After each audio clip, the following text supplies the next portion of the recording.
এ যেন ইচ্ছে পূরণের পুকুর। গরমের তীব্র দাবদাহ উপেক্ষা করে দূর দূরান্ত থেকে মানুষ এসে ডুব দিচ্ছেন পুকুরের জলে। কেউ এসেছেন কলকাতার বেহালা থেকে, কেউ দীঘা, কেউ দমকল।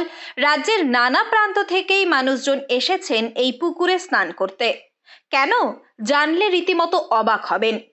ডুব দিলেই নাকি মেলে চাকরি, সুস্থ হয় শরীর, মেলে সন্তান। এই বিশ্বাস থেকেই হাবড়ার বাণীপুরের ইতনা কলোনির কামনা পুকুরে নেমেছিল মানুষের ঢল। এখানে যারা এসে কামনা সাগরে স্নান করে যারা মানত করেন তাদের মনের বাসনা পূর্ণ হয়। 10 বছর 12 বছর বিয়ে হয়েছে, সন্তান হয় না, তারা এখানে স্নান করে ঠাকুরের কাছে মানত করেছে, তাদের সন্তান হয়েছে। এরকম বহু ভক্ত এসেছে এখানে। এরকম করে ভক্তরা এখানে এসে স্নান করেন, মা গঙ্গার কাছে তাদের মানত করেন, তাদের মনের বাসনা পূর্ণ হয়। প্রায় কয়েক হাজার মানুষ ডুব দিলেন এই কামনা পুকুরে। দূর দূরান্ত থেকেও বহু মানুষ এসেছেন পুকুরের জলে স্নান করে নিজের মনোবাসনা পূরণ করতে। স্নান করতে আসা মানুষজন জানান, এই পুকুরে ডুব দিয়েই মনোবাসনা পূর্ণ হয়।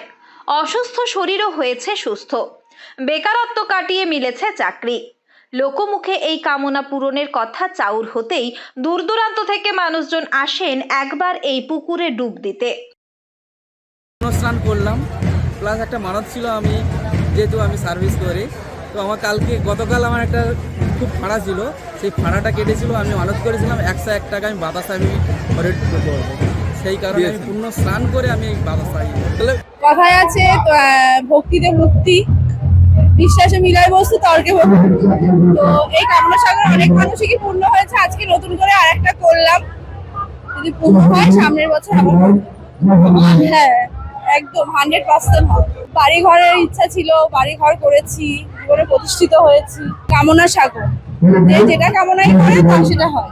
জামাই নিয়ে যাতে বিয়ে হয়ে যায়, ভালোভাবে বিয়ে হয়ে গেছে, নাতনি হয়েছে, নাতনিকে নিয়ে জামাই মেয়েকে নিয়ে আমি এই পুজো দিতে এসেছি। দীর্ঘদিন সন্তান না হওয়ায় নানা সমস্যার মুখে পড়তে হচ্ছিল এক গৃহবধূকে। মনের ইচ্ছে নিয়ে এই পুকুরে ডুব দিতেই কয়েক মাসের মধ্যে কোলে আসে সন্তান বলেও জানান। বিগত কয়েক বছর ধরে মনের ইচ্ছে নিয়ে মানুষজন কামনা পুকুরে ডুব দেন ভক্তি করে। সকাল থেকে এলাকাবাসীদের দেখা গেল এই পুকুরে স্নান করতে। 8 থেকে 80 সকলেই একবার ডুব দিচ্ছেন পুকুরের জলে। চলে বিশেষ পুজো পাঠ। মনের ইচ্ছে পূরণ হলে অনেকেই দেন ভান্ডারা। তাই ভোগ প্রসাদেরও আয়োজন রাখা হয় পুকুরে স্নান করা মানুষজনকে খাওয়াতে। এইখানে আমার হরিচাঁদ গুরুচাঁদ স্থাপিত হওয়ার পর থেকে এই কামনা সাগর রূপ নেওয়ার পর এখানে যারাই আসেন, যে সমস্ত সমস্যা নিয়ে আসেন, হয়তো আমরা পরে জানতে পারি, তাদের সব আশা পূর্ণ হয়। মানব দেয় এসে, তখন তারা বলে কেউ চাকরি হয়েছে, কেউ ছেলে মেয়ে 10-12 বছর ছেলে মেয়ে হয় না, এখানে মানসিক পড়ে গেছে, হয়তো পরে বা আবার ছেলে নিয়ে এসছে। এইখানে মোটামুটি 15-16 হাজার কম করে কালকে অন্তপক্ষে 10,000 লোকে খেয়েছে।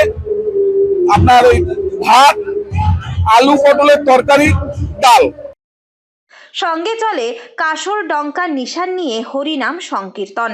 তাই ইচ্ছে পূরণের পুকুরে মনের ইচ্ছে জানিয়ে স্নান করতে যেন গোটা এলাকায় ধরা পড়ছে উৎসবের মেজাজ। উত্তর 24 পরগনা থেকে রুদ্র নারায়ণ রায়ের রিপোর্ট, লোকাল 18 বাংলা।